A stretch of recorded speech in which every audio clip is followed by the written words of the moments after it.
seperti Syekh Muhammad Yasin Al-Fadani dan murid-muridnya, karena kita ngambil dari murid-murid beliau, dan Abu Yasid Muhammad Ali Al-Maliki, dan guru mereka yaitu Hasan Nashad Abdullah Al-Haji. Semoga berkah sanad-sanad mereka Allah limpahkan kajian ini menjadi kajian rahmat, amin ya rabbal alamin. Al-Fatihah.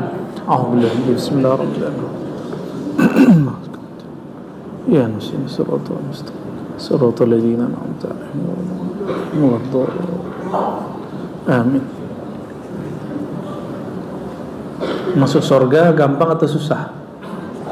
Siapa yang bilang? Siapa bilang masuk surga susah? Itu Ustadz kurang piknik. Sorry ya. Itu Ustadz kurang piknik. Masuk surga itu semudah masuk neraka. Semudah masuk? Iya. Bagi orang yang beriman. Bagi orang yang ya. Karena kolbu itu, yang mengganggu kolbu itu nafs. Nafs itu keegoan kita. Ego kita yang mengatakan dia susah. Lagi mau tidur suruh bangun tahajud. Ego enggak tuh? Tuhan nih, kayak perlu disembah aja. Allah enggak perlu disembah. Ruh kita yang perlu menyembahnya. Ya. Datang ke sini, majelis ini dengan senang hati atau terpaksa? Semudah itulah masuk surga. Sesenang berangkat ngaji itulah masuk surga itu mudah. Bukan amin, beneran. Bismillahirrahmanirrahim. An Abi Nu'aim. Kalau di sini hadis ke-22, kitab Al-Muttajir Ar-Rabih, ya. Kharraja Abu Nu'aim fi Riyadil Muta'allimin min tariq Al-Hasan an Abi Hurairah radhiyallahu ta'ala anhu. Ya. Imam Abu Nu'aim punya kitab Riyadul Muta'allimin, taman-taman ahli ilmu atau santri. Semoga kitab ini nanti dicetak ya, Riyadul Muta'allimin, dari jalur Sayyidina Al-Hasan Al-Basri. Beliau mengambil daripada gurunya sahabat Nabi Sayyidina Abu Hurairah radhiyallahu ta'ala anhu.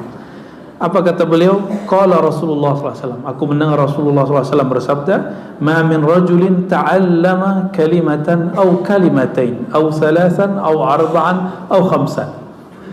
Tidaklah ada seseorang belajar satu ilmu, satu kalimat saja atau satu bab saja, atau 2 kalimat atau 3 kalimat atau 5 kalimat, ini tergantung makomnya, ya. Mimma faradallahu ta'ala, di antara ilmu kalimat yang Allah wajibkan agar hamba tahu, berarti ilmu yang fardu ain atau fardu kifayah, 2. Ngaji begini fardu ain atau fardu kifayah? Ngaji itu wajib apa sunat? Serius? Alhamdulillah. Kalau ada orang bilang ngaji itu sunat, kita sunat di 2 kali ya. Fayata'allamuhunna, lalu orang ini belajar 2, 3, 4, 5 kalimat tadi, illa dakhalal jannah, kecuali dia karena kalimat tadi pasti masuk surga. Mudah atau gampang? Ya. Ada yang maksa nggak kesini tadi? Happy nggak berangkatnya? Happy. Pulangnya harus happy ya. Kalau kita disalib orang nggak boleh marah ya. Ada orang ngeselin ya senyum aja. Habis ngaji soalnya. Habis dapat nurul rahmah, rahmat dari Allah Subhanahu wa taala. Kalau ada orang kurang santun sama kita, kita santun aja sama dia. Ya, itu calon-calon ahli surga. Ini kalau galak-galak di jalan, wah saya nggak yakin ini ahli neraka deh. Fama nasitu haditsan ba'da id sami'tuhunna min Rasulillah sallallahu alaihi wasallam. Setelah itu, ternyata ini ada kisah lain yang tidak disebutkan di hadis ini. Setelah ini, setelah mendengar kalimat ini, kata Sayyidina Abu Hurairah, aku tidak pernah lagi lupa apapun yang Nabi kalamkan. Ya, ternyata dulu Abu Hurairah itu nggak tahu, mungkin kurang gizi itu apa, ya, karena beliau hidup susah. tapi berkat mukjizat Nabi SAW hafalannya kuat. Karena dia pernah nggak makan 2 hari 3 hari, berarti kurang gizi bener ya. Jadi sahabat tuh sudah biasa kurang gizi tapi tidak menghalangi mereka untuk belajar. Sayyidina Abu Hurairah mengatakan, aku menghafal hadis tapi selalu lupa. Lalu Nabi SAW mengambil ridanya. Jadi beliau ini orang Yaman, bukan Yaman juga ya, Najd bagian selatan ya, utaranya Yaman. Suka pakai rida. Biasanya saya bawa tapi saya lupa bawa tadi. Rida yang selendang ya, shawl. Tapi shawl orang Arab lah. Tapi saya lebih senang sekarang pakai shawl Nusantara. Ya, ala batik gitu atau ala timur gitu, senengnya. Ya, kita punya rida sendiri, punya shawl sendiri. Beliau makainya agak kenceng. Lalu Nabi mengatakan, ubsut rida'aka, wahai Abu Hurairah, lapangkan ridakmu, jadi jangan terlalu kenceng ke leher. Akhirnya dia lapangkan. Semenjak saat itu, kata beliau, aku tidak pernah lupa hadis-hadis Nabi SAW. Apa hubungannya melapangkan pakaian dengan hafalan? Itu disebut ad-du'a bir-rumus. Ini istilah dari Kiai Ali Mustafa Yaqub. Doa dengan simbol. Nah, ini banyak dilakukan oleh orang-orang negeri kita. Misalnya orang kalau mau bikin rumah terus taruh pisang itu doa bir-rumus. Itu bukan syirik. Ya. Yang nggak paham bilang itu syirik. Ya. Mana dalil yang mengharamkannya? Boleh? Ada yang nggak mengharamnya?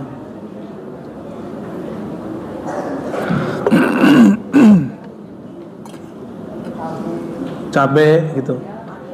Cabe itu manfaatnya apa kalau orang dulu bangun rumah? Itu bisa mengusir hama dan segala macam. Bisa mengusir rayap dan segala macam. Ada manfaatnya sebenarnya. Cuma orang kadang nggak paham perilaku dan laku orang dulu oleh anak-anak sekarang yang baru belajar, mau belajar agama, mau belajar apa, disebut sebagai mitos. Padahal dia nggak ngerti. Nah, ini prihatin kita kepada anak-anak muda yang menjadi ustadz hari ini. Dia tidak mau belajar kearifan lokal. Tahu kearifan lokal? Jadi kearifan lokal itu sebenarnya mengikut kepada nilai-nilai luhur spiritual orang-orang terdahulu, dan itu tidak bertentangan dengan ajaran Islam. Yang bertentangan itu syirik. Syirik itu menyembah selain Allah, meyakini ada kekuatan selain Allah. Ya. Kalau cuma naruh pisang, urusannya apa? Nyembah pisang kan nggak ada. Enggak, naruh doang. Itu yang gantung-gantung pisang di pasar mana tuh? Syirik dong. Tergantung niatnya. Apa niat dia? Innamal a'malu bin niat. Itu yang paling penting ya. Niat kita apa? Itu isi lagi. Khair, jazakallah khair.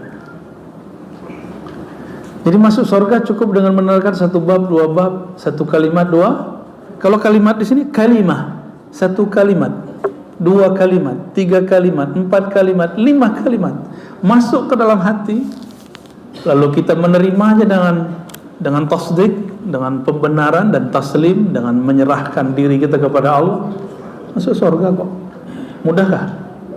Nah, kira-kira seperti itu orang mudahnya masuk surga. Jadi mau bilang lagi masuk surga susah?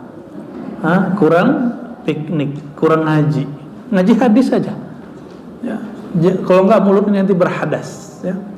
Lalu bagaimana riwayat An-Nasa'i bahwa hufiyat an-nar bisyahawat, neraka itu diliputi dengan syahwat, wa hufiyatil jannatu bil makarih, sedangkan surga diliputi dengan sesuatu yang dibenci, syahwat makari, syahwat yang diingini oleh nafsu hewani kita, nafsu setan kita. Kan kita juga punya nafsu yang lain, an-nafs al-mutmainnah. Ya. Jadi orang yang menyebut itu sulit, nah itu karena yang ngomong itu bukan manusia, yang ngomong itu adalah Sayyidina Jibril. Sayyidina Jibril diperintah Allah, "Hei Jibril, kamu keliling ke surga. Hei Jibril, kamu keliling ke neraka." Lalu ditanya oleh Allah, Allah Maha tahu jawabannya. Menurutmu surga itu gimana? Ya Rabb, ya. Tidaklah ada orang melihatnya, mengetahuinya, kecuali menginginkannya. Cuma sayang, hufiyat bil makarih, diliputi dengan hal-hal yang tidak disuka oleh nafsu. Malam tadi jam 3 bangun, nafsu kita bilangnya apa? Tidur. Betul nggak? Tapi kalau nafsu mutmainnah bilangnya apa?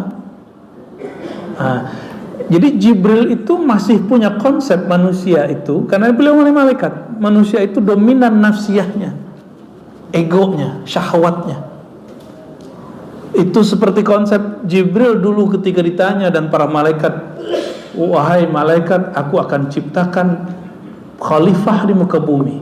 Lalu apa kata malaikat? Malaikat ini gak pernah memandang kita ini seperti yang sebenarnya, kecuali para nabi. Apa kata para malaikat? Apakah engkau ingin menciptakan di muka bumi perusak dan penumpah darah? Kenapa tidak kami saja? Kira-kira begitu. Kami ini banyak tasbih, banyak zikir. Tuh malaikat ngomong begitu. Jadi malaikat itu juga ada sedikit nafsiyahnya. Ego malaikat disebut an-nafs al-malakutiyah, ego kemalaikatan, ego nur. Orang punya nur itu masih ada egonya. Dia merasa lebih baik dari orang lain. Tapi karena malaikat diciptakan begitu, nggak apa-apa. Kita kan bukan malaikat. Itulah sebabnya orang yang diberi hijab nur. Apa arti hijab nur? Ilmu dan amal. Ilmu dan itu sering bergaya kayak malaikat, kayak sok suci, padahal dia bukan malaikat. Malaikat itu suci, wajar bicara begitu. Kita ini bukan, nggak pernah menjadi orang yang benar-benar suci. Yang mungkin kita hanyalah mutahharun, disucikan oleh Allah Subhanahu wa ta'ala. Ya.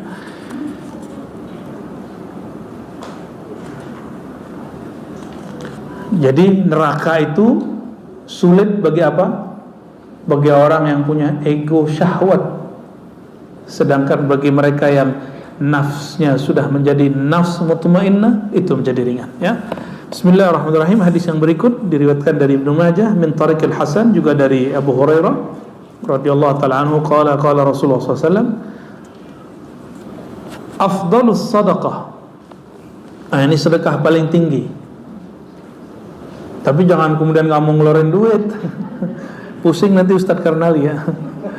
Afdhalus sadaqah, sedekah paling utama, ayyata'allamal mar'ul muslim ilman, bahwa seseorang belajar, fayu'allimahu summa yu'allimahu akhahul muslim, lalu dia sampaikan, dia share ilmu itu kepada saudaranya sesama muslim, ya.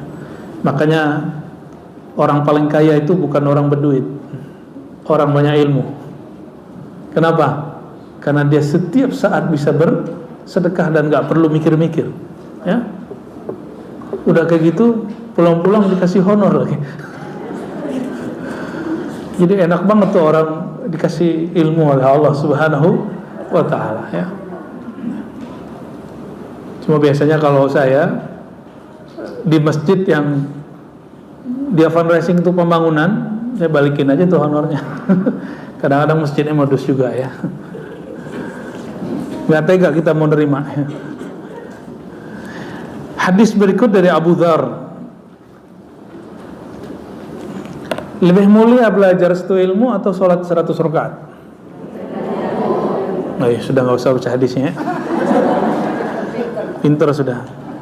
Sering dengar Riyadul Jannah? Apa arti Riyadul Jannah? Tadi hadisnya kita loncat lah, ya. Itu perkataan Abu Dzar mendengar Rasulullah SAW, sholat 100 rakaat tidak lebih afdol daripada belajar satu bab ilmu, mengenal Allah Subhanahu wa ta'ala, ya. Karena orang tadi ngaji itu happy, kalau sholat beban. Ya enggak? Kalau sudah kenal Allah, sholat baru enggak beban, baru sholatnya lebih afdol. Orang alim sholat, alim billah, orang yang kenal Allah dia sholat, itu baru sehappy apa dia ngaji, sehappy itu dia sholat, baru sholatnya afdal. Paham ya? Oke. Riyadul Jannah biasanya majelis zikir, itu di hadis Tirmizi. Tapi dalam hadis yang lain, riwayat Imam At-Tabarani, walaupun riwayatnya tidak sampai derajat sahih, Nabi mengatakan idza marartum bi riyadil jannah, ya, dari Sayyidina Abdullah bin Abbas, jika kamu melewati kebun-kebun surga. Nabi ngomong begitu kepada sahabat yang masih hidup di dunia.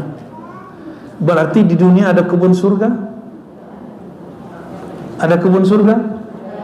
Orang kalau kita main ke taman-taman, ke kebun-kebun, senang nggak? Senang. Saya pun senang. Ya, bahkan sengaja kalau kita pergi ke puncak naik motor aja bentar, ya, walaupun sekali doang. Wah, seru juga ya. Biasanya pakai mobil, pakai motor lebih seru lagi. Apa kata Nabi? Idza marartum, jika kamu melewati kebun-kebun surga, berarti ini menyenangkan. Jangan hanya lewat. Di kebun ada buah, ada pohon yang berbuah, ada bunga. Kalau lapar, haus, ambil buah yang berair. Tapi kalau lagi jatuh cinta, ambil bunganya. Paham maksudnya ya? Kalau lagi pengen bakar-bakar, ambil kayu kering. Itu cuma istilah aja. Jika kamu melewati kebun-kebun surga, fartau, maka petiklah. Berarti bolehkah memetik kebun surga sedari di dunia? Ini perintah loh. Ini perintah Nabi SAW. Dalam ilmu fiqih ini hanya sampai mustahab, anjuran, tapi dalam ilmu hakikat perintah ini wajib. Perintah ini wajib. Ini baginda mengatakan, petiklah kebun surga sedari kamu di dunia.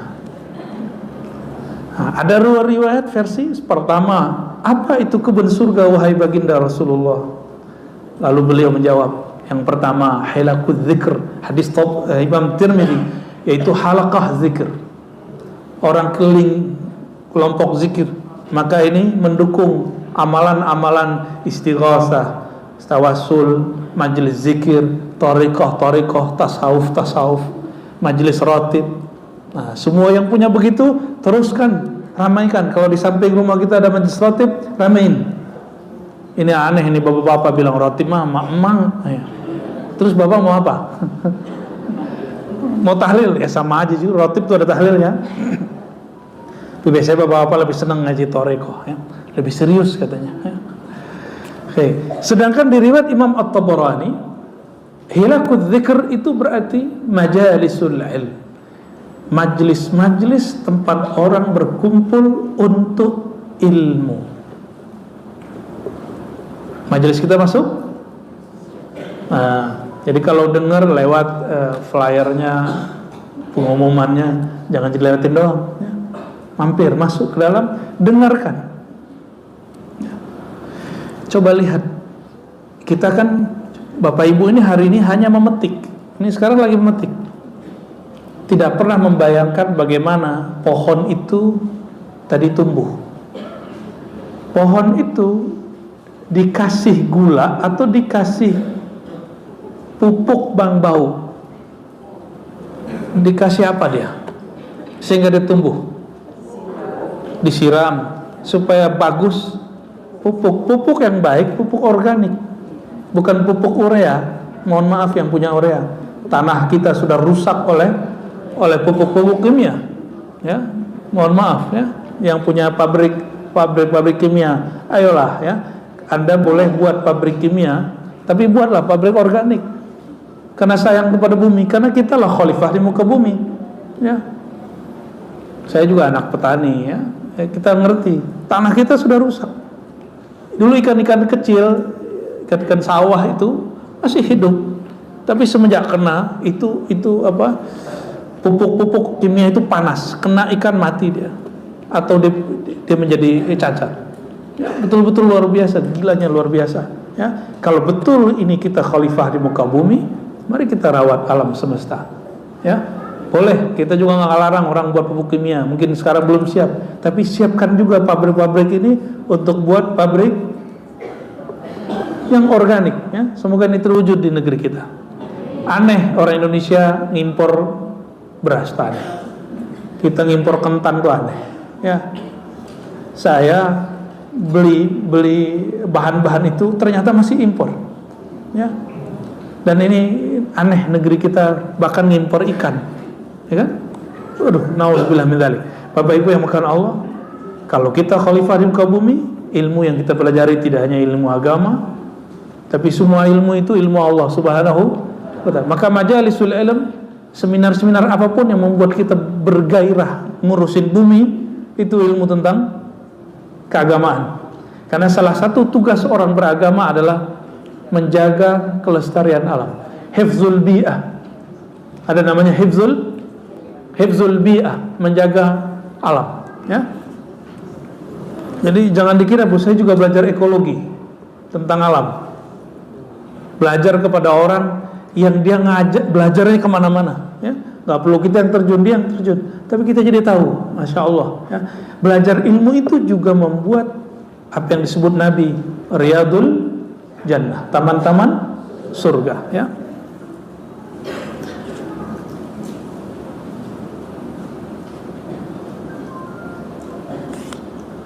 Al-hikmah dhalatul mu'min. Hadis berikut dari Abu Hurairah. Hikmah di sini ketepatan hati. Apa arti hikmah? Ketepatan hati memahami takdir Allah Subhanahu wa taala. Ya, memahami kehendak Allah, itu namanya orang yang punya hikmah. Dhalatul mu'min adalah pelita orang mukmin, maka dimanapun engkau mendapatkan ilmu itu ya, fahuwa ahaqqu biha, maka dia lebih berhak mendapatkannya ya. Hadis Qabisah Ibn al-Bukhari. Qabisah mendatangi Nabi Muhammad SAW dan umurnya sudah tua. Jadi Nabi punya murid yang orangnya sudah sepuh, sudah pelupa, sudah pakai tongkat ya. Nabi SAW jika ada orang seperti itu, maka belum menyapa, ma bika ya Qabisah, wahai Qabisah, ada apa denganmu, kok repot-repot datang? Nah, biasanya Nabi kunjungi mereka. Qultu kaburat sinni ya. Wahai Rasulullah, tubuhku sudah lemah, umurku sudah tua ya. Fa'ataituka litu'allimani ma yanfa'uni, mohon ajarkan aku meskipun sedikit, yang penting bermanfaat ya. Ini belum ada kan yang pakai kursi roda kesini? Nggak ada kan? Qala ya Qabisah, wahai Qabisah, kata Nabi SAW, ma mararta bihajarin wala madarin wala syajarin illa astaghfara lak. Nabi nggak ajarin apa-apa, Nabi cuma mengajarkan keutamaan beliau datang. Apa kata beliau? Ini Bapak Ibu, ini kabar gembira dari baginda Nabi Muhammad SAW. Hadis Ibnu Ahmad, hadisnya Hasan. Walaupun di sini ada rawi yang tidak disebut namanya, cuma digabung dengan riwayat lain, hadisnya Hasan li ghairihi. Tidaklah wahai Qabisah, kamu melewati hajar, kerikil batu. Coba bayangkan jalan-jalan di Mekah. Sudah terbayang? Bebatuan naik turun. Sekarang yang Bapak Ibu lihat itu sudah pakai. Wah, dulu Qabisah nggak begitu. Termasuk di Madinah ya. Wala madarin wala syajarin illa astaghfara. Ada kayu, batu, pohon, apapun yang engkau lewati, kecuali semuanya memohonkan ampun untukmu wahai Qabisah. Maka Qabisah semenjak saat itu, meskipun beliau sepuh, tapi termasuk orang paling awal datang ngaji. Kenapa? Karena dia merasakan getaran-getaran didoakan oleh pohon, oleh kerikil, oleh batu, oleh apapun. Jadi Ibu tadi naik apa? Naik angkot, naik motor, naik mobil. Itu motornya bahagia bener itu. Jangan dikira itu motor nggak hidup. Dia ada spirit yang Allah titipkan di situ yang bertasbih. Ya. Tadi kena debu nggak? Kena debu, ya. Pantesan mukanya berdebu. pakai bedak, pakai debu tuh. Dulu masjid fungsinya seperti madrasah. Meskipun kita tidak sanggup lagi seperti itu, masjid juga dulu sebagai istana Nabi, kantor Nabi. Sekarang kan sudah dipisah, kantor pemerintahan sudah sendiri. Maka kita tidak bisa samakan masjid zaman now dengan masjid zaman Rasulullah SAW, ya. Apa kata Nabi SAW? Man ghada ilal masjid, siapa yang berangkat pagi ke masjid, la yuridu illa yata'allama khairan, dia tidak menginginkan kecuali hanya belajar satu hal yang baik, au yu'allimahu, atau ingin mengajar. Nah, seperti saya ingin mengajar, kana lahu ka ajri hajin tam hajjatu, ya. Maka orang itu dapat pahala haji yang sempurna. Tapi haji sunnah, ya. Haji bukan hajatul Islam, bukan haji yang wajib. Bukan berarti yang belum haji ya udah gua ngaji aja deh, nggak usah haji gitu. Nah, ini bisa menjadi jawaban untuk orang yang belum berangkat haji karena sudah daftar tapi masih 10-20 tahun lagi, ya.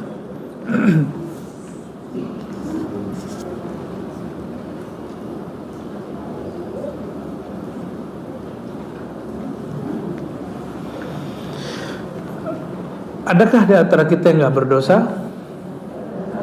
Semuanya hatta saya yang berbicara ini. Ternyata ilmu itu bisa membersihkannya. Apa kata Nabi SAW? Diriwayatkan dari Sayyidina Ali, riwayat Tabarani, hadisnya la ba'sa bih, artinya hadisnya hasan. Qala Rasulullah SAW, Nabi bersabda, man ta'ala 'abdun qad wala takhaffafa wala labitha thawban fi talabi ilmin, ya. Tadi berangkat pakai sendal penyeker. Kata Nabi, tidaklah seorang hamba menggunakan sendalnya. Itu saya nggak masuk dong, saya pakai sepatu tadi. Masuklah, ya. Wala takhaffafa, masuk, ternyata ada khuf pakai sepatu. Wala labisa thawban, atau dia pakai baju yang bagus. Maka kalau mau ngaji yang rapi, nggak mesti baju hari raya, rapi, ya. Jangan kalah lah kita mau kondangannya. Fi talabil ilm, hanya untuk menuntut ilmu. Illa ghufirat lahu dhunubuh, melainkan Allah ampuni dosa-dosanya. Tuh, cuma megang pakai sendal, ribet kan pakai sendal sampai keringetan. Mana sendalku? Tadi lariin kucing. Ya. Pakai baju, pakai sendal, pakai sepatu yang pantas untuk ngaji, itu bagi Allah Subhanahu wa taala. Allah melihat, ya Allah. Ya bukan ya Allah, ya. Saya yang melihat. Ketika Allah memandang si hamba ini, ya hambaku, engkau betul-betul menghargai ilmuku. Jadi cukup lakukan sesuatu yang membuat Allah ridho, Allah senang, Allah punya perhatian sama kita. Jadi boleh cari perhatian Allah dan Rasulullah SAW. Maka guru-guru kami mengatakan, kamu gak boleh caper cari perhatian kecuali kepada Allah, Rasul, dan pewaris Rasulullah SAW, ya. Mencari perhatiannya itu tergantung kemampuan kita, ya. Kalau gak berani cukup berdoa, ya. Kalau gak punya apa-apa ya udah doa aja dah.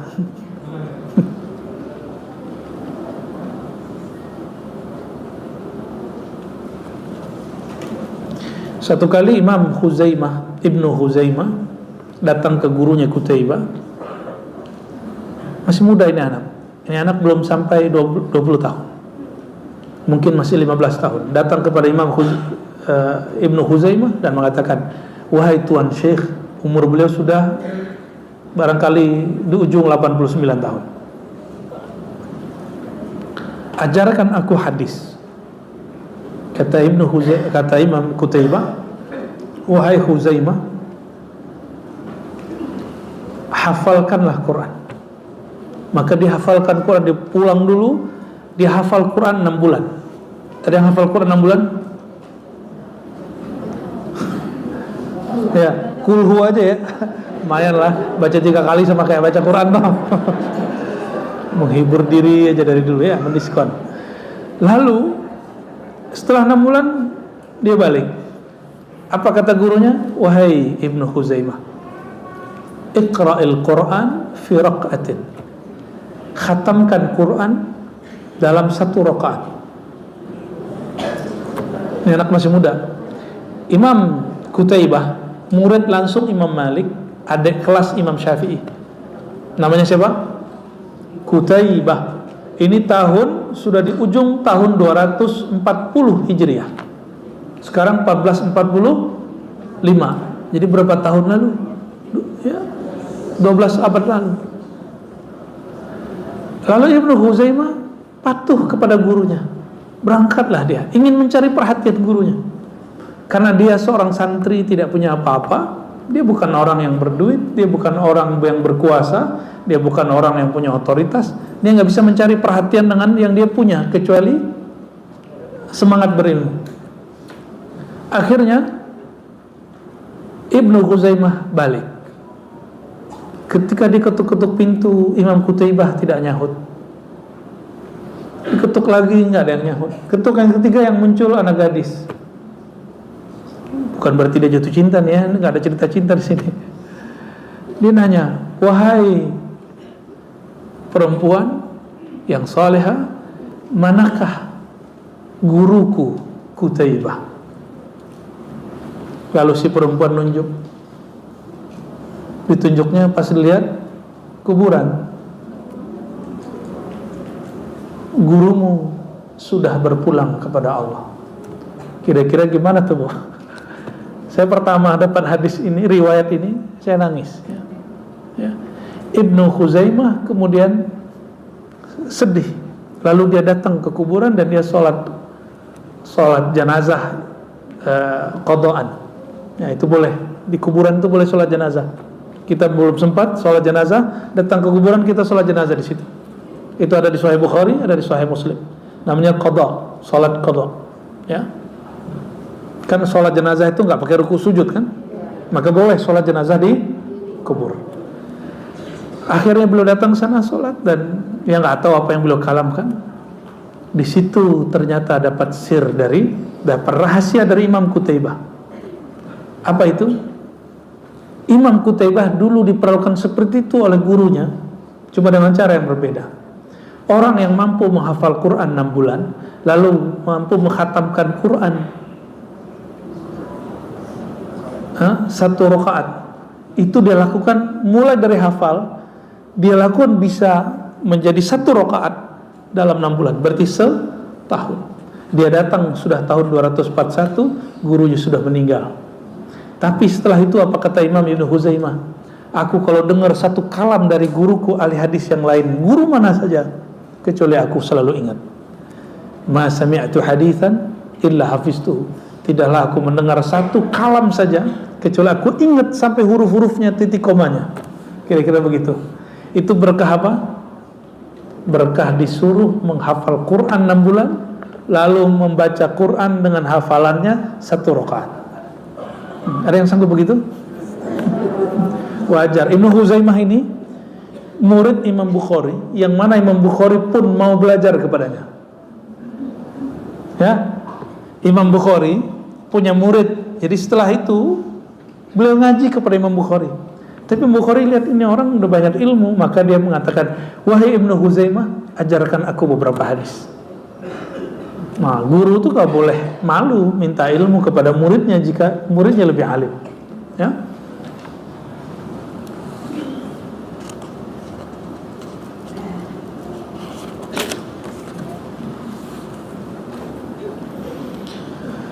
Makom paling tinggi, makom kenabian, benar?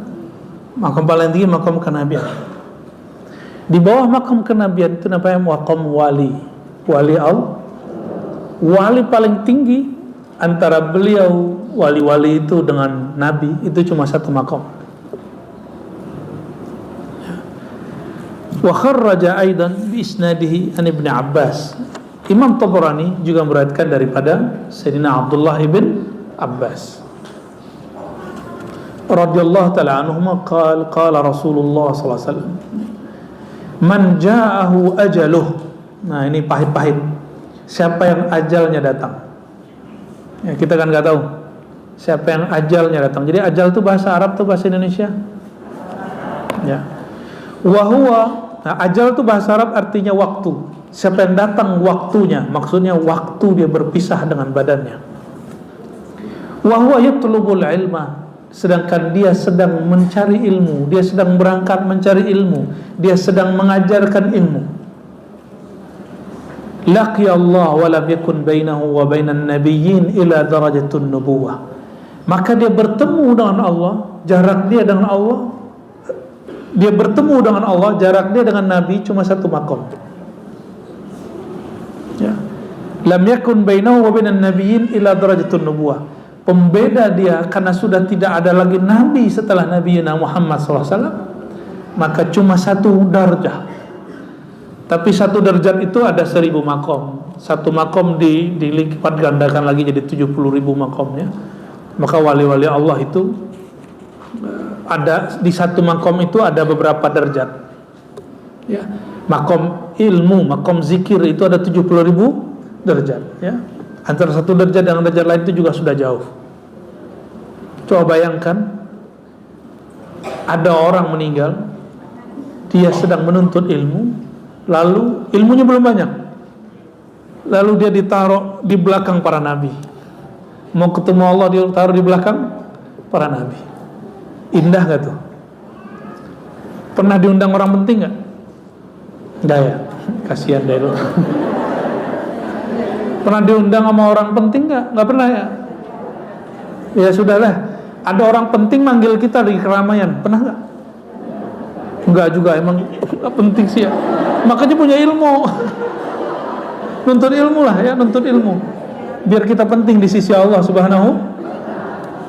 Kita di belakang, sembunyi dipanggil, kamu sini, sama orang alim ini.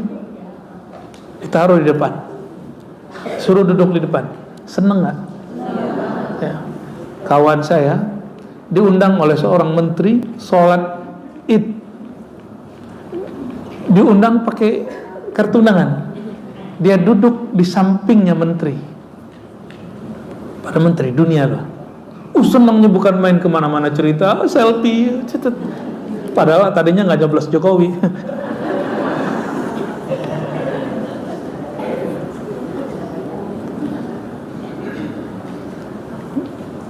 Paham maksudnya? Bahwa orang yang belajar ilmu itu dia sedang mencari perhatian Allah yang maha berilmu. Ya. Meskipun kita nggak dianggap orang, nggak apa-apa. Yang penting Allah tahu kita. Pernahkah Allah lupa dengan kita? Pernahkah Allah itu kalau kita tutup pintu terus Allah nggak tahu? Kalau kita nggak pasang status tuh Allah nggak tahu? Emang Allah perlu Facebook, perlu Instagram? Enggak lah. Itu yang ciptain Instagram, orangnya diciptain Allah ya.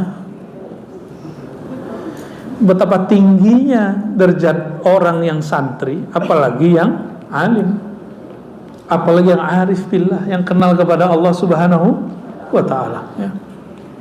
Jadi saf-safnya nanti tergantung seberapa kenal dia kepada Allah Subhanahu wa ta'ala. Itu sebabnya di luar pengajian ini saya buat pengajian tasawuf, pengajian ma'rifatullah, pengajian akidah, supaya kita lebih kenal kepada Allah Subhanahu wa ta'ala ya. Bukan berarti saya sok kenal ya. Kita dikenalkan Allah ya. Karena dalam ungkapan-ungkapan ulama yang dapat sir dari Allah disebut ilham-ilham qudsiyah, fa'arufuni bi. Mereka kenal aku juga karena aku yang mengenalkan diriku, juga karena asbab aku yang membuat dia kenal kepadaku. Jadi orang-orang yang kenal kepada Allah itu bukan dia tiba-tiba kenal, tapi Allah yang bukakan jalan kepada dia. Ya. Kita ini sudah tidak bisa lepas dari kemaksiatan, dari kelalaian, dari kesalahan. Maka modal ketemu Allah cuma ilmu. Nggak ada nih. Amal kita belum tentu diterima. Ya, saya ingat ada seorang ya, sahabat saya, nggak preman lah dia. Apa kata dia tentang guru kami yang sudah wafat, seorang wali Allah? Aku ini memang pemaksiat. Aku ini minum semua minuman tua. Aku ini nggak baik kepada perempuan. Ya, orang paling dibenci mungkin di kampung, sampah masyarakat. tapi kalian jangan pernah usik guruku Syekh Fulan. Dia ngomong begitu, saya merinding dia ngomong begitu. Kamu jangan pernah usik guruku Maulana Fulan, nyawaku taruhannya. Sampai begitu dia mencintai orang soleh, orang alim ya. Maka beliau pun dapat sirnya. Di saat orang-orang tidak merasakan, dia merasakan ya. Ini jam berapa nih? Mana nih? Lupa ya. Bagian 2 hadis lagi ya. 2 hadis lagi. Dulu kami hobi berdebat ya. Kalau nggak ada lawan debat hari ini kayaknya nggak seru gitu.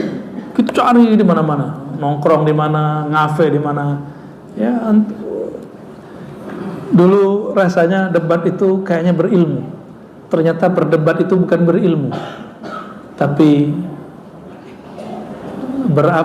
berkesombongan. Nggak ada bahasa Indonesia begitu ya. Malah ngerasanya belagu, nambah bacaan, nambah sombong. Jadi kalau ngomong di dalam kitab ini halaman sekian, Syekh Fulan berkalam, waduh kayaknya girang mah tuh. Terus kalau teman kita sok-sokan, ya, dulu ada orang ngomong gini di depan saya, Ghazali itu memundurkan umat Islam. Kita gregetan orang ngomong begitu ya. Saya cukup nanya satu pertanyaan aja, bro, kamu pernah baca buku Ghazali nggak? Oh iya. Saya tanya kedua, bahasa Arab atau bahasa Indonesia? Langsung dia malu. Bahasa Indonesia, terjemahan ya. Ya sudah, ente nggak usah debat-debatan. Dulu gayanya begitu, sombong nggak tuh? Sombong.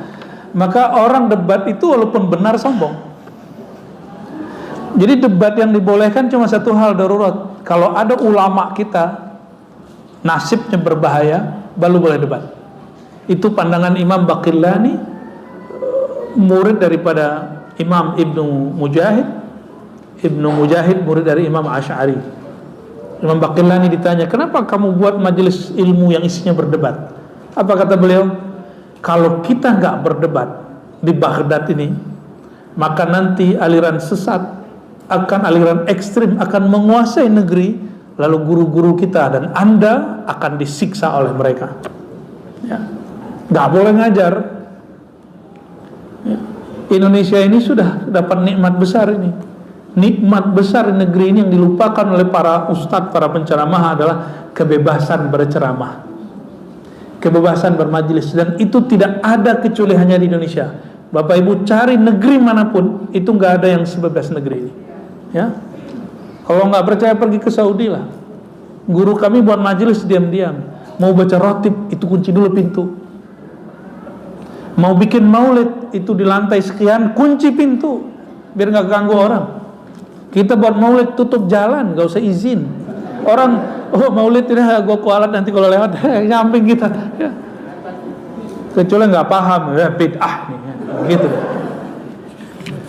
Begitu nikmat hidup ini. Karena nikmat ini luar biasa. Karena kita tiap hari dapat, kita lupa kalau ini nikmat. Dan kapan orang sadar ini nikmat? Inda faqdiha, kalau nikmat ini dicabut lagi ya, jangan sampai nikmat ini maka syukuri. Ini kalau ada para ustadz, para dai, ayo kita syukuri nikmat ini. Kalau ingin mengkritisi siapapun, golongan lain, partai lain, capres lain, presiden, menteri, lakukan dengan wasiah bil haq dan wasiah bis sabar. Dua itu aja. Sabar dong ya, jangan main gebrak-gebrak meja lah ya. Santai aja, relax aja. Allah itu ngurus alam ini betul-betul sangat sabar. Masa kita nggak mau sabar, mau jadi khalifah di muka bumi? Kembali ke riwayat ini. Berdebat itu salah satu yang tidak dianjurkan dalam perjalanan orang mencari ilmu. Ya. Kapan boleh debat? Kalau darurat. Ya.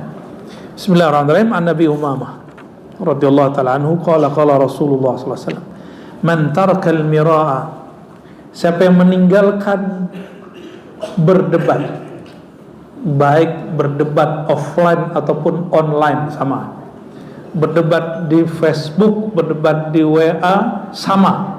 Hukumnya sama. Man tarakal mira, siapa yang meninggalkan berdebat. 2019 orang debat 01, 02. Sekarang bingung calonnya 3. Dan banyak yang live dari grup ya. Cuma karena beda nol ya. Apalagi dalam urusan agama. Ya, Bapak Ibu, kalau posting kajian guru-guru yang ahlu sunnah membuat ibu berdebat dengan orang, bapak berdebat dengan orang lain, hentikan memosting. Gak usah posting. Ya, cukup kita nikmati sendiri. Tapi kalau grupnya grup pribadi, grup keluarga, silakan ya. Bisa kita atasi. Man tarkal mira, siapa yang meninggalkan kesempatan untuk berdebat. Wa huwa mubtilun, padahal dia sanggup untuk mengalahkan lawan debatnya. Bunya lahu baitun fi rabdil jannah, maka dibangunkan baginya istana di selasar surga ya. Bukan selasar juga ya. Jadi kalau ada kebun, sebelum sampai ke tengahnya itulah ya, pinggir-pinggir ya, pinggir surga. Sekarang orang pengen buat rumah di pinggir sungai kan. Dikasih pakai bahasa Inggris jadi keren ya. Riverside. Riverside. Namanya ngeri kali. Tahu-tahu samping kali.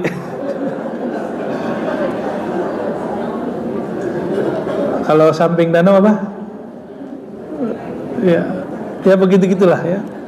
Karena mainan marketing.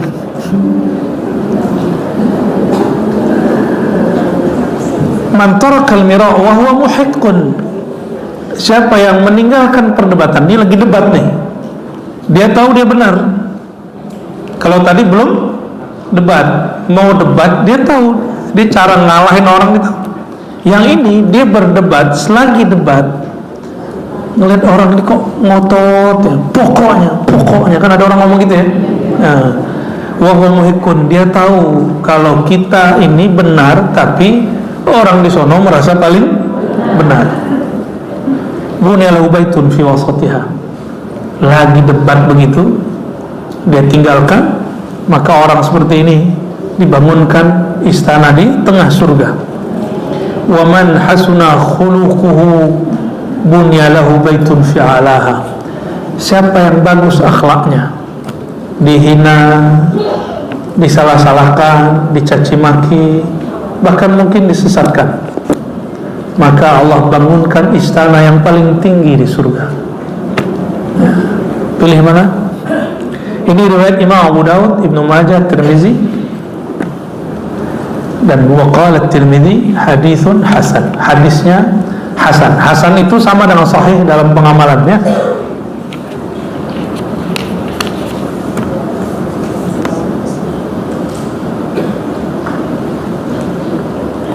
Lalu di ujung hadis yang lain Nabi kemudian mengatakan, "Dzarul mira'a", tinggalkan berjidal, berbantah-bantahan dalam bab apa saja.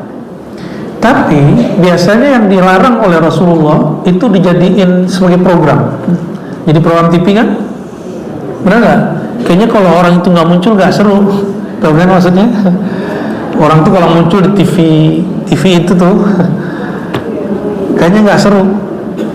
Dan kalau dia lagi ngomong itu dipotong, apalagi kalau dia lagi ngalahin orang, wah itu dipotong tuh ya. Dan alhamdulillah video saya begitu cuma satu aja ya. Untung nggak banyak-banyak ya.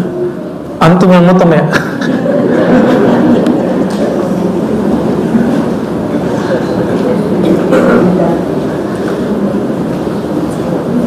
Fa inna awwala ma nahani, ini di ujung hadisnya, sesungguhnya setelah bab tauhid,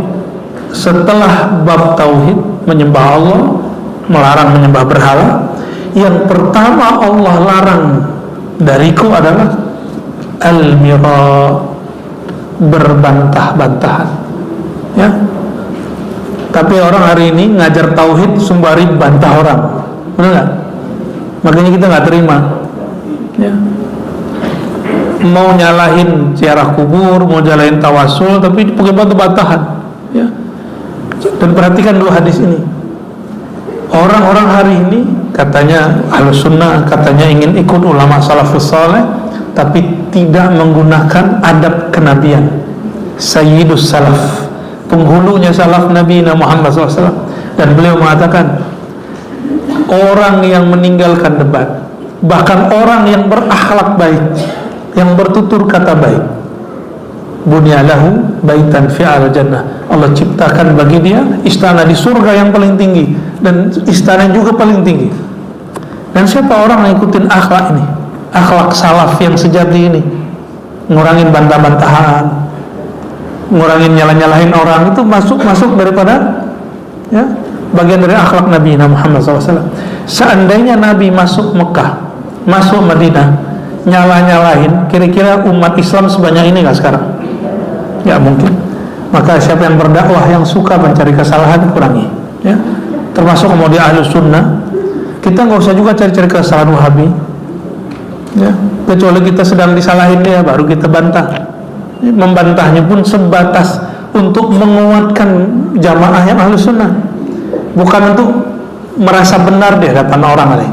Ya, jadi kalau nanti lihat ada perdebatan Aswaja Wahabi, nggak usah hadir ya. Ya, karena melihat seperti itu, kita pasti sudah fanatis duluan, pasti yang Aswaja yang kita terima. Walaupun kadang-kadang ada kalimat kebenaran di kalangan Wahabi, dan sebaliknya mereka kalau mau Wahabi juga begitu. Jadi kurang-kurangi majelis debat. Kapan boleh debat? Kalau darurat, ya.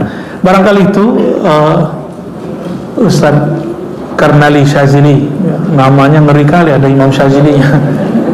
Semoga muqaddimah ini masih muqaddimah, ya. Mungkin muqaddimahnya masih ada satu pertemuan atau dua pertemuan lagi. Kesimpulannya sederhana sebelum tanya jawab, bahwa masuk surga itu udah, taman surga itu tidak hanya zikir, taman surga itu juga majelis ilmu. Ya, semudah berangkat, seindah, sehappy pagi ini berangkat ngaji, insya Allah sehappy itulah masuk surga. Insya Allah. Ya, wallahu taala a'lam bis-shawab. Terima kasih Ustaz atas pemaparannya, dan semoga bermanfaat untuk semua. Sesi kesempatan waktu kita sebentar waktunya. Mungkin dari ibu satu, dua, satu waktu ya, baik. Ya. Sekarang kita diskusi. Assalamualaikum warahmatullahi wabarakatuh. Nanti kalau pertanyaan mending pakai kertas. Ya. Next. Ilmu itu bisa membersihkan dan membersihkan. Ya. Ilmunya yang bagaimana, kemudian berkata seperti apa, berkalinya kepada mohon penjelasannya. Ya. Ilmu mampu menghapus dosa. Ilmu apa aja? Jawabannya, ya ilmu apa aja? Ya. Ilmu apa aja? Sebenarnya semua ilmu itu dari Allah Subhanahu wa Ta'ala. Ya. Pemisahan-pemisahan ilmu itu disebut dikotomi ilmu, tidak diridhoi banyak ulama. Bapak Ibu jangan kira saya belajar filsafat, saya belajar matematika, saya suka kimia, suka fisika. Saya belajar kok, belajar biologi, bahkan belajar beberapa ilmu-ilmu eksak lah. Ya, karena dengan begitu kita banyak tahu hal-hal yang positif. Kalau enggak, kita nggak ngerti urusan pupuk tadi, kita nggak ngerti. Ya, kita belajar juga urusan itu. Dan siapa yang tahu satu ilmu, misalnya saya punya masa lalu merusak alam, dengan tahu ilmu itu, lalu kita kemudian membuat misalnya hal-hal yang bisa memperbaiki alam, itu disebut menebus dosa-dosa. Ya, menebus dosa. Maka siapa yang punya ilmu dalam politik, lakukan kebaikan dengan ilmunya, maka dosa politik masa lalunya akan Allah perbaiki. Siapa yang punya masa lalu buruk dalam apapun, jika dia punya ilmu dalam bab itu lalu dulu dia selewengkan, sekarang coba ditebus dengan ilmu yang sama. Apakah dibagikan ilmunya, diajarkan yang baik, ya, apa saja. Gitu ya. Jadi ilmu apa saja, apalagi ilmu mengenal Allah Subhanahu wa taala. Ilmu mengenal Rasulullah sallallahu alaihi wasallam, ya. Jadi saya termasuk orang yang tidak menyetujui dikotomi antara ilmu secara mutlak. Ya, dikotomi itu cukup untuk metode, bukan pada hakikatnya. Al-ilmu lillah, ilmu itu adalah sifat Allah, milik Allah Subhanahu wa taala. Ya, silakan.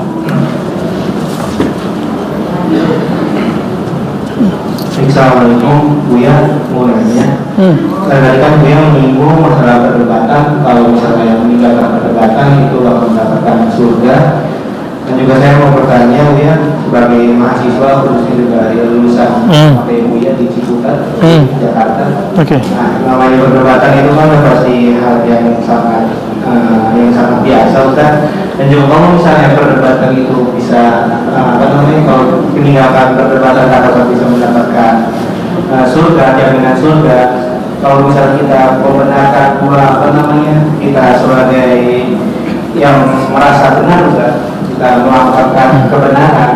Nah, kalau misalnya tidak diperdebatkan, itu bagaimana jalannya lagi, Ustaz? Oke, baik ya. Ada jidal mira, ada muzakarah. Yang dilakukan di kampus itu tujuannya muzakarah. Muzakarah itu sharing ilmu. Makanya kalau di kampus-kampus nulis makalah lalu sharing, ya, lalu bukan untuk disalah-salahkan, tapi untuk diperbaiki. Apakah mahasiswa kalau nulis makalah sempurna? Kan enggak. Maka ketika ada kawan dia mengkritisi, kawan dia memberi catatan, itu masukan sebenarnya. Jadi kalau nanti bukan didebat sebenarnya, dikritisi, oh terima kasih masukannya, nanti saya perbaiki, gitu aja. Dan betapa senangnya orang yang memberi kritik lalu kritiknya diterima, enggak? Ya. Tapi betapa senangnya orang yang lagi debat, dia merasa benar lalu dia tinggalkan, itu nikmatnya lain lagi. Ternyata berdebat dengan orang jahil itu gak seru. Kata Imam Syafi'i, kalau aku debat dengan orang alim pasti aku kalahkan, ya, tapi kalau debat dengan orang jahil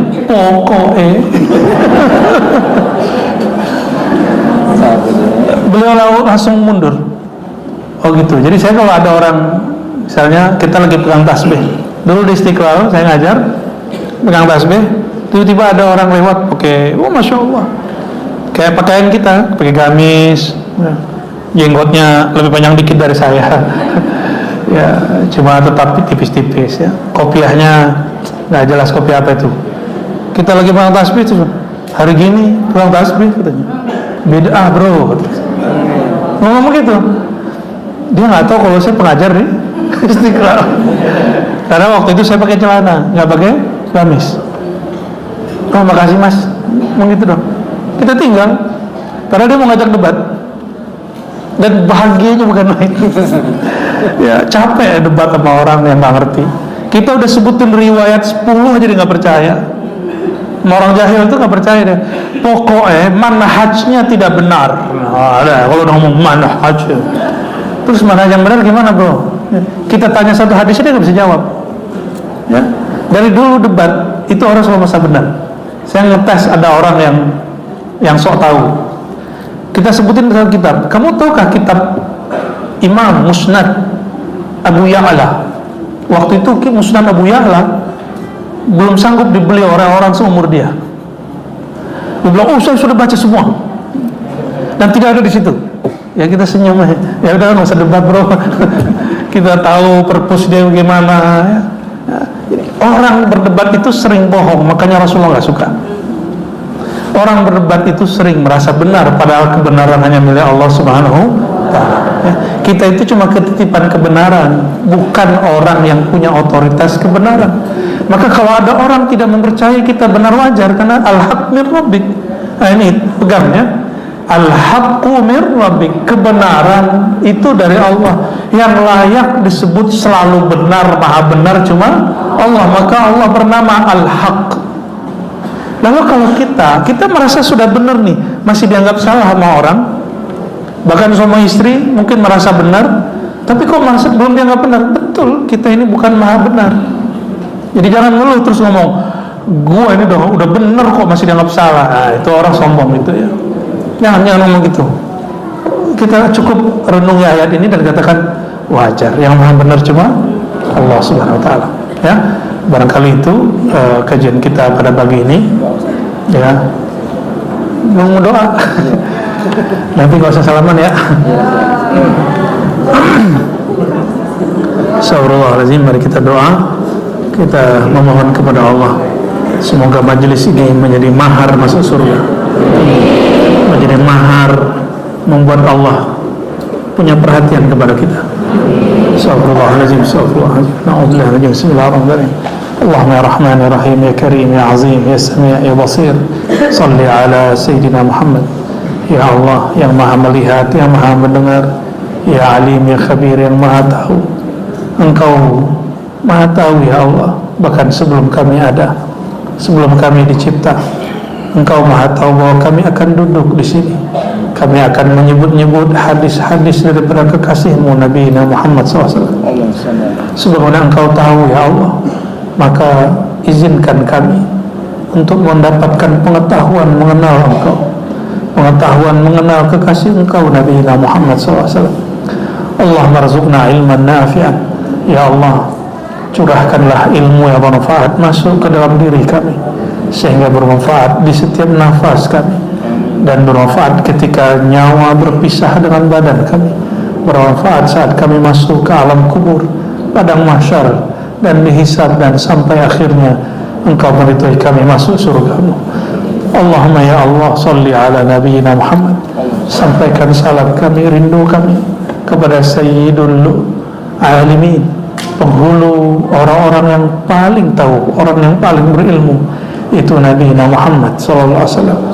Allahumma ya Allah, limpahkanlah cahaya kepada kalbu beliau, sehingga mengalir cahaya itu ke dalam kalbu kami.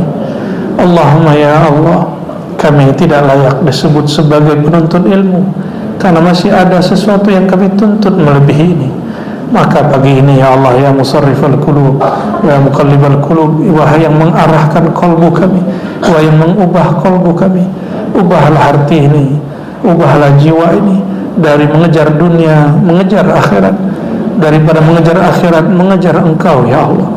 Allahumma ya Allah, jika ada niat kami yang tidak baik, jika ada niat terbersit untuk cinta dunia, cinta popularitas, cinta dikenal, cinta kekuasaan, maka ya Allah, bersihkanlah noda-noda ini di dalam kalbu kami. Allahumma ya Allah, hanya Engkaulah yang berhak dikenal, namun sertakanlah kami dalam namamu, ya man huwal awwal wal akhir, ya man huwa zahiru wal batin.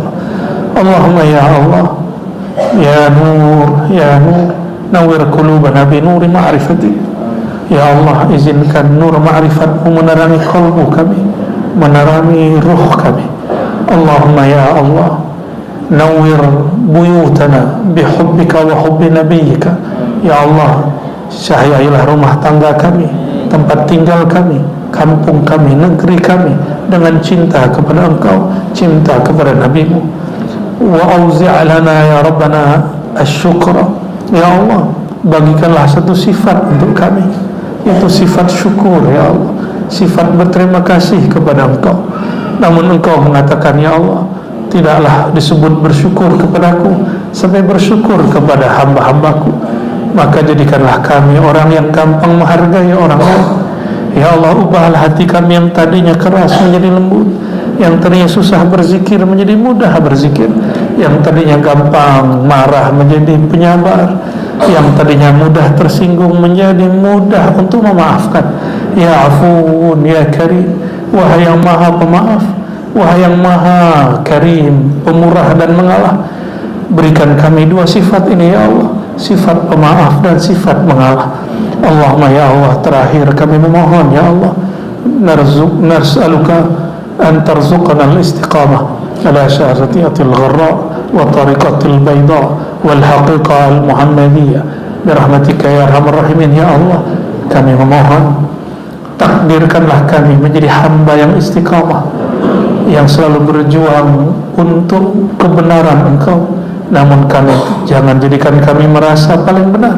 Ya Allah, jadikan kami istiqamah dalam syariat-Mu, dalam tariqah Nabi-Mu, dalam al-haqiqah al-muhammadiyah kekasih-Mu, sehingga kami wafat kami menjadi an-nafs al-mutmainnah, jiwa yang tenang.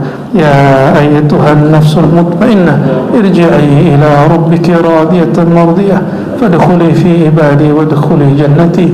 Wa nas'aluka ya rabbana an tarzuqana as-sa'adah fi ad-darain lana wa liwalidina wa liazwajina wa lidhurriyyatina wa lil muridin wal hadirin wal mustami'in bi rahmatika ya arhamar rahimin. Walhamdulillahi rabbil alamin.